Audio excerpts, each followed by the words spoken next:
So one of the first things I'll always do whenever I bring a sample in, just for workflow purposes, is open this basic stack kind of preset chain that I have. And the main reason is just because it has the EQ cuts. That way when I'm programming the 808, it's just not going to get in the way. It just makes sure we're working with something a little bit more competent. And then we'll just do some basic ass drum programming so we have something to demonstrate on.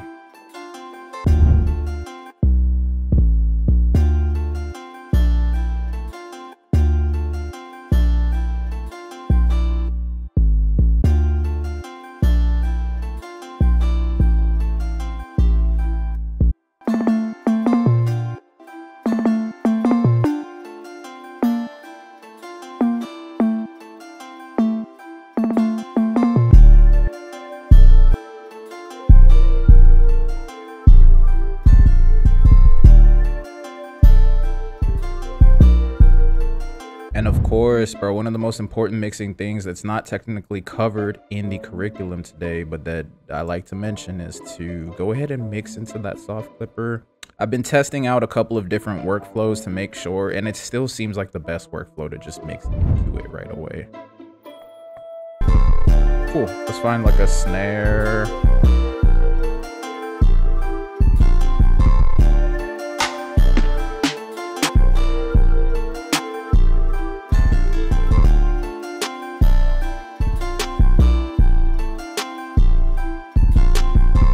Kick for an accent.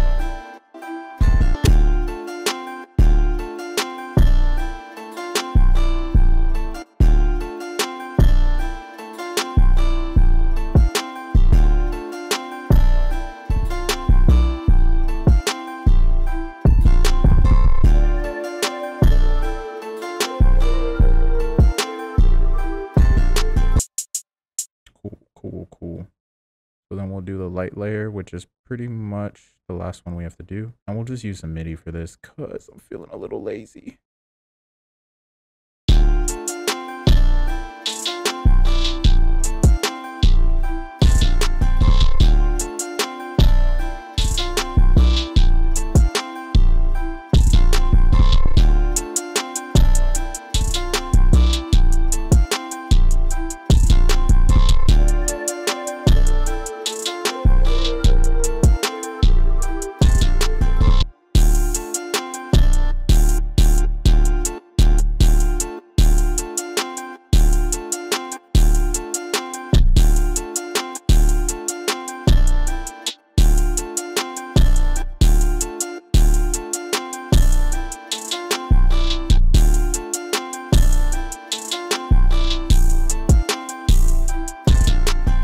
So everything gets its own track, and the drums, boom. We'll put both hi-hats on one track. All right, cool. And then we'll open a reverb send for our melody as well. So the first thing we're gonna do is our drums. We're gonna route them to this track only so that they go into our drum bus. And then we are going to make a send so that we get a little bit of reverb on those drums. I know right away I'm gonna want that EQ to be a little bit stronger. So usually start with that low end, because that's part of the big three. The first part of the big three that you want to focus on and be the main focal point and the loudest things in your mix are the low end, so the kick, the 808 bass, whatever happens to be. That main snare is number 2, and then the melody or the lead vocal. So it depends if it's a beat or a full song. If it's just a beat, it would be the melody. If it's a full song, it would be the lead vocal. That's cool. Maybe a little louder since the kick is more of an accent in this beat. And then just based off of that, let's try to adjust.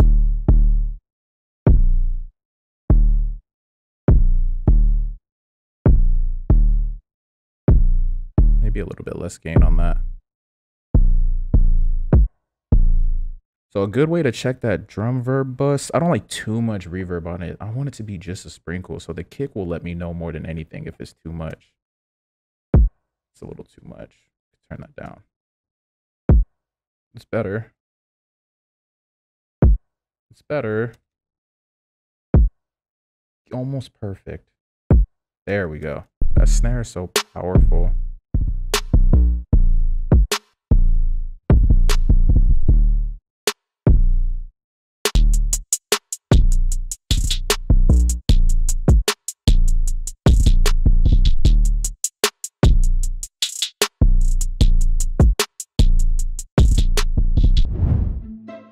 like to make note of, especially for the homies that do want to have a punchier low end, just these low end cuts on the things that are not your low end instruments, just the simple on the console 90 hertz cut. You don't got to change no knobs or nothing. It's going to be helpful, because what you're doing is you're reducing frequency volume on the low end so that there's more available frequency volume for your 808 and your kick. The way you change the perception of your loudness for your low end instruments is by reducing the volume of the low end overall. Like, I love driving my low end as much as I possibly can, and this is going to be, it's so subtle, but this is going to be the one of the things that helps you drive it even more, have it be a more powerful element of your mix. So then we're just gonna do our melody the same way. We're just gonna route it to this melody bus, and then this EQ probably wasn't perfect, so let's just do the melody first. I'm not crazy too much about high-end stuff. I like to at least like roll it off with some kind of analog shelf, or a lot of times I'll just do like a straight up like low pass, honestly. And then I'll do an analog shelf or just another low pass, to be real with you, on the melody bus as well.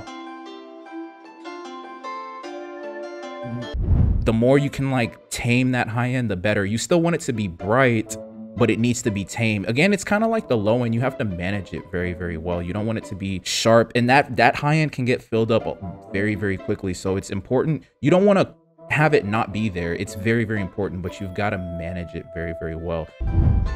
We can just analog shelf this low end right here. And then, yeah, I think this is fine. We're still getting pretty good. So the last thing we're going to do, and I love just doing some kind of reverb or convolution send. It's really just convolvers for me. And that's just going to add width to the overall melody.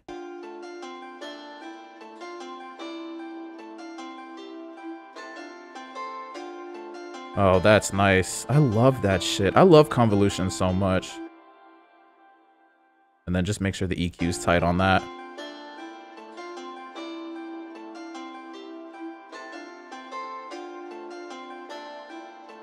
For the most part. Now, of course, there's no rules, right? So if you find like that you just need to go change something, of course, go for it.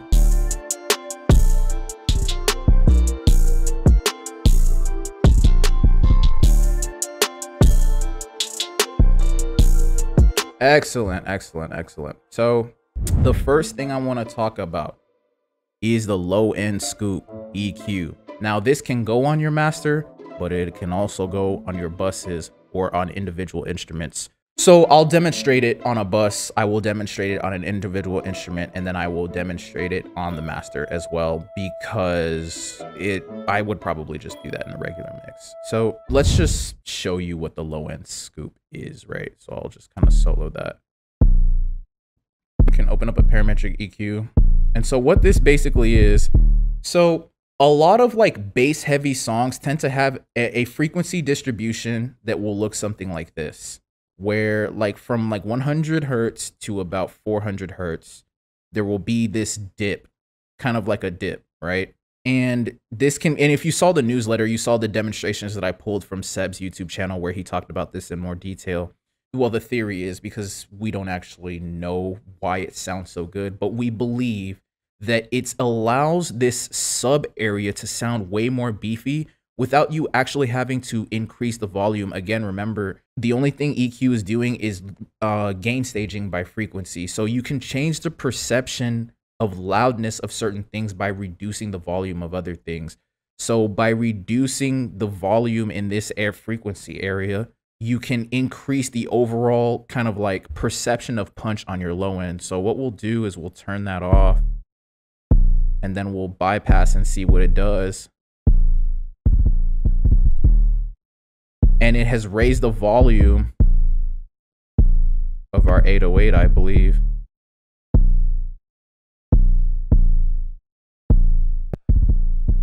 Yeah, it literally raises the overall gain output of the 808, because it's forcing all of this like other low end frequency into the sub, because it doesn't have a lot here, so it can only distribute so much in these areas, so it's going to distribute the rest over here. So now let's do it to the drum bus.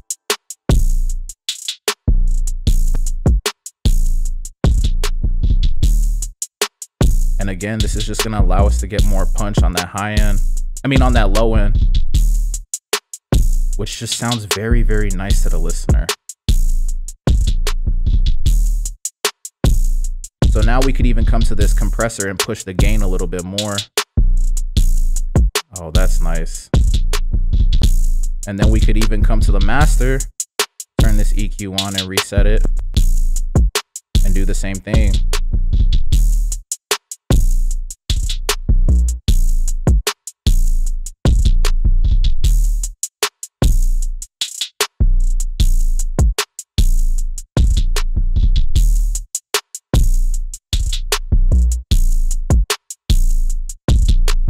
So next, let's talk about the disco smile or the trap smile. So disco was the first kind of era of electronic music where people began to manipulate frequency distribution. They weren't doing it like directly on the song to start.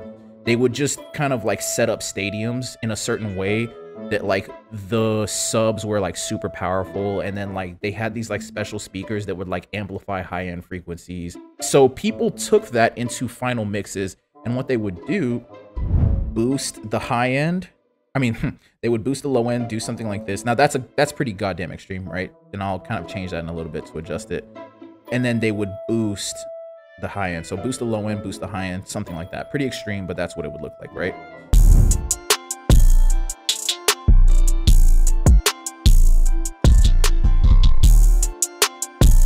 Actually nice.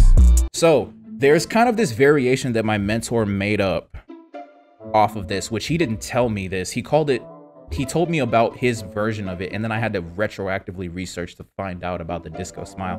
Bro is smart. He really made it seem like it was his concept. But what he did is he put a boost around like 2000 hertz. He came in and he was like, if you guys really want your beats to sound good to artists, here's what you do. Take like a parametric band and put a boost around 2000 hertz. And then take another parametric band and put a boost around like 500 hertz, right?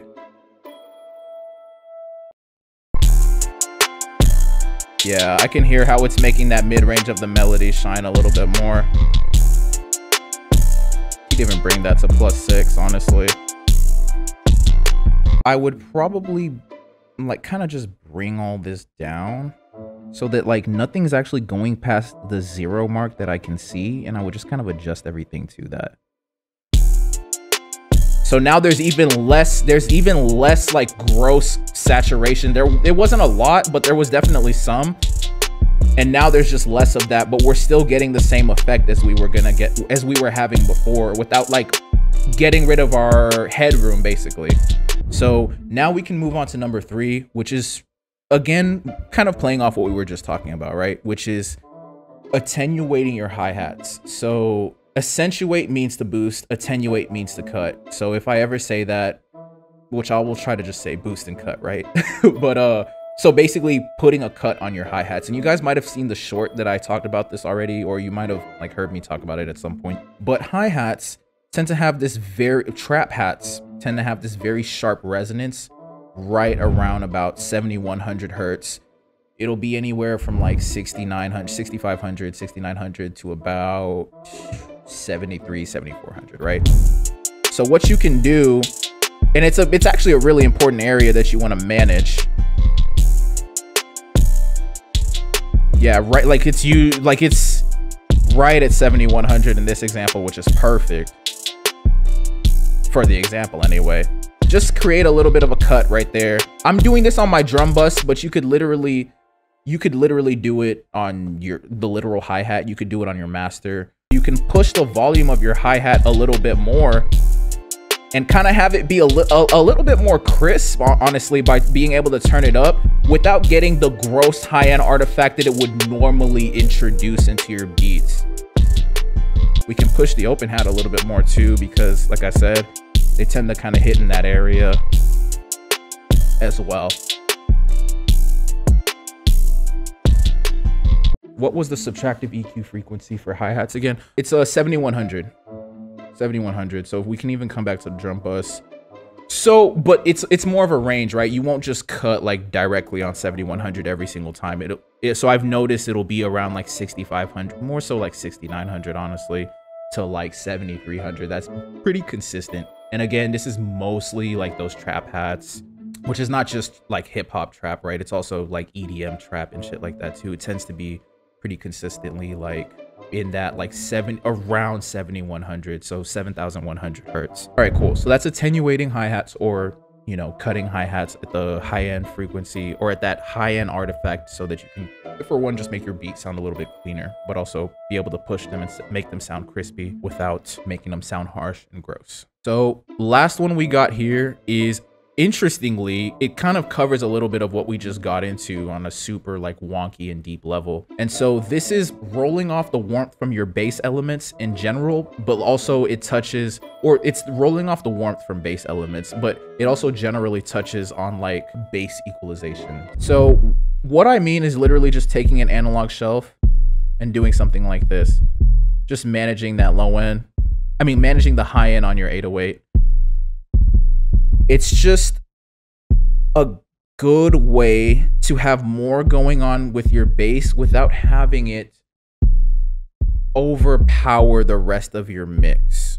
So let's go ahead and take a listen and see if it makes the overall mix sound any better.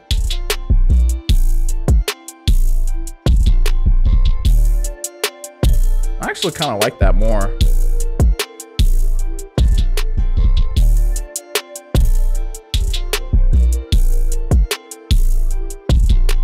So what I'll do is I won't make the shelf so steep. I'll kind of like roll it off. Just a little bit of volume reduction there. Subtle, damn near imperceivable, but it will control that high end, allow the melody to shine a little bit more in those mid-range frequencies. That's good stuff, without completely getting rid of that character. So the other thing that we can touch on really quickly is this could be an area where it's a low-end instrument, it's a powerful low-end instrument, and you could do one of these cuts, these low-end cuts here if you wanted to. This is especially case by case though, because I would pretty much only do this to an 808 if it was clashing with a kick. And so, because that's where a lot of that kick transient is coming from. Yes, that's where a lot of that the low-end kick transient is coming from, because kicks also have a powerful transient on the high end as well. And so I would pretty much only roll off like this on an 808 if like I have my kick and 808 like hitting at the same time in the beat. The 808 in this beat is like actually like the lead bass instrument, and the kick is more of like a percussive like flavoring almost. So I actually want that powerful kick transient from that 808. But I mean, let's see.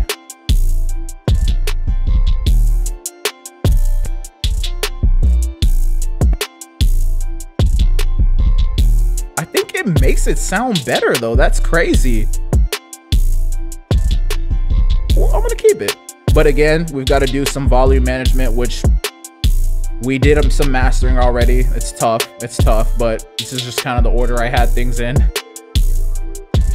No, ordinarily I would do something like this before going to do the disco smile and, you know, doing any low or high passes on the low end of the master. Because a lot of 808s now they sound powerful and punchy and can be used without a kick, because the kick is just built into the 808.